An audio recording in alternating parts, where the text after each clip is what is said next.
કળિયુગી કુપુત્રના કુકર્મથી કંપી જશો. કેનેડા ગયેલા દીકરાનું 40 લાખનું દેવું ન ભરી શકતા માતા પિતાએ કર્યો આપઘાત.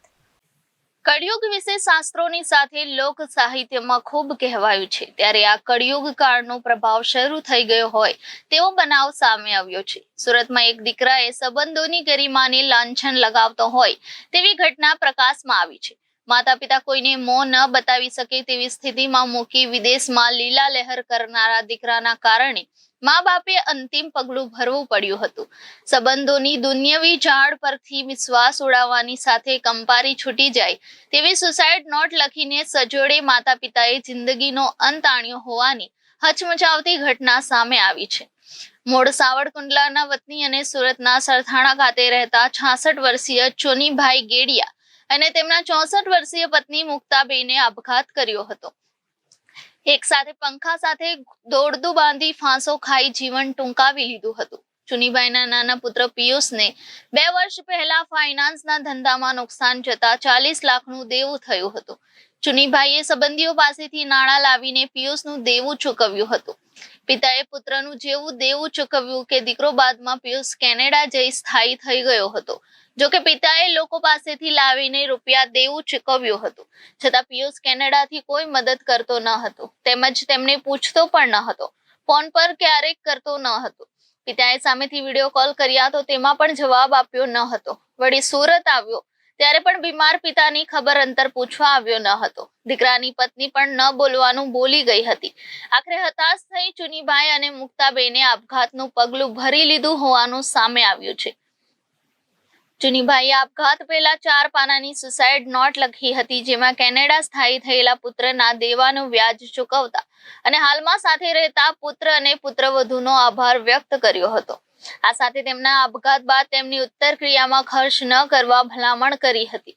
આ સાથે અન્ય પુત્રવધુ દ્વારા કરવામાં આવેલ ગેરવર્તન બાબતે તેને સંબોધીને તેને મનમાં લાગી આવ્યું હોવાનો પણ ઉલ્લેખ કર્યો હતો. સુસાઇડ નોટમાં ચુનીભાઈએ લખ્યું હતું કે મને મારા સંબંધીઓ સહિતના લોકોએ રૂપિયા આપ્યા હતા. તેઓ ક્યારેય મારી પાસે ઉઘરાણી પણ કરતા ન હતા. જો કે મારે તેમને રૂપિયા આપવાના હતા. હું કમાતો નથી, તેથી રૂપિયા ક્યાંથી આપું? તેથી મને શરમ આવતી હતી. હું શું કરું, ક્યાંથી રૂપિયા આપું એ વાતના ડરે હું ઘરની બહાર નીકળી શકતો ન હતો. પરંતુ હવે મારાથી સહન નહીં થાય તેમ છે, તેથી હું આપઘાત કરું છું. પૈસા મને આપનારનો કોઈ દોષ નથી. સુસાઇડ નોટમાં દીકરાને થોડો ઠપકો આપતા લખ્યું હતું કે દીકરા, તું તો અમને ભૂલી ગયો, પરંતુ હું મારા પૌત્ર અને તારા દીકરાને ભૂલી શક્યો નથી. હું તેને ખૂબ પ્રેમ કરું છું. આટલા વર્ષમાં મને તેની ખૂબ યાદ આવતી હતી, પરંતુ જે અમારી સાથે તે કર્યું છે, પણ તારો દીકરો તારી સાથે આવું ન કરે તે માટે હું ભગવાનને પ્રાર્થના કરું છું. मीरा एवेन्यू अपार्टमेंट के अंदर चुनीभाई गेड़िया और उनकी पत्नी मुक्ताबेन गेड़ियानाओं ने अपने ही घर में फैन के हुक के साथ रस्सी लगा के सुसाइड किया था, ऐसा एक इन्फॉर्मेशन सरथाना पुलिस स्टेशन को मिला था. उसके ऊपर सरथाना पुलिस स्टेशन में अकस्मात मौत रजिस्टर हुआ है और इसकी इंक्वायरी पीएसआई पीएन खाचर लस्काना चौकी के जो इंचार्ज है वो कर रहे हैं. ये अकस्मात मौत के अंदर एक सुसाइड नोट मिली है. वो सुसाइड नोट खुद चुनीभाई गेड़ियाओं ने लिखी हुई है, जिसके अंदर उन्होंने बताया हुआ है कि उनका लड़का जिनका नाम पीयूष है वो पहले सूरत के अंदर कपड़ों का व्यवसाय करते थे और वो व्यवसाय के अंदर उनको बहुत सारे पैसे लोगों को देने थे. तो वो पैसे चुनीभाई ने अपने अलग अलग रिलेटिव्स से लेके वो सब पैसा चुका दिया था. उसके बाद पीयूष कनाडा चला गया हुआ है और उधर रहता है. लेकिन कनाडा जाने के बाद पीयूष का जो व्यवहार है वो अपने माता पिता के साथ बिल्कुल बदल गया था और उसका रवैया ऐसा था कि वो ना तो उनसे ढंग से बात करता था, ना कभी उनको कांटेक्ट करने की कोशिश करता था. उस चीज़ का दोनों हस्बैंड वाइफ को इतना बुरा लगा कि उन्होंने खुद ही अपनी मौत को मतलब इंतकाम दिया और मतलब खुद ही मतलब उन्होंने सुसाइड किया है. और इस अकस्मात मौत की इन्वेस्टिगेशन अभी चल रही है. અત્રેના સરથાણા પોલીસ સ્ટેશન હદમાં મીરા એવન્યુ ખાતે રહેતા ચુનીભાઈ ભગવાનભાઈ ગેડિયા તથા તેઓના ધર્મપત્ની મુક્તાબેન ચુનીભાઈ ગેડિયાનાઓએ તારીખ 4/5/2024ના રોજ પોતાના જ ફ્લેટની અંદર પોતાના રૂમમાં પંખાના હૂક સાથે બંને વ્યક્તિઓએ દોરડું લગાવી અને સુસાઇડ કરેલ હોય, જે અનુસંધાને સરથાણા પોસ્ટે અકસ્માત મોતનો ગુનો રજીસ્ટર થયેલ છે.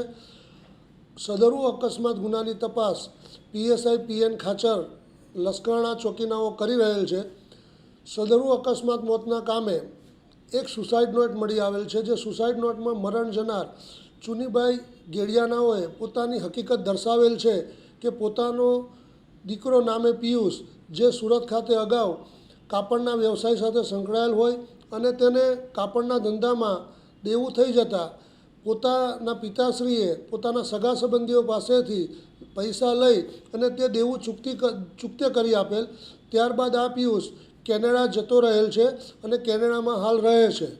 પરંતુ કેનેડા ગયા પછી પિયુષનું વાણી વર્તન તેના મા બાપ સાથે બદલાઈ જતા અને તે કોઈપણ રીતે સંપર્કમાં ના રહેતા, વાતચીત ના કરતા, તે બાબતનું તેઓને લાગી આવતા પોતાનું તથા પોતાની પત્ની બંને સુસાઇડ કરેલ છે, જે હકીકત તેઓએ ચુનીભાઈ પોતેનાઓએ જે છેલ્લી પોતે ચિઠ્ઠી લખેલ છે એમાં દર્શાવેલ છે. અને આ બાબતની તપાસ તજવીજ હાલ PSI PN ખાચર નાઓ કરી રહેલ છે. Reporter Arvind Rathod, Janadesh news, Surat.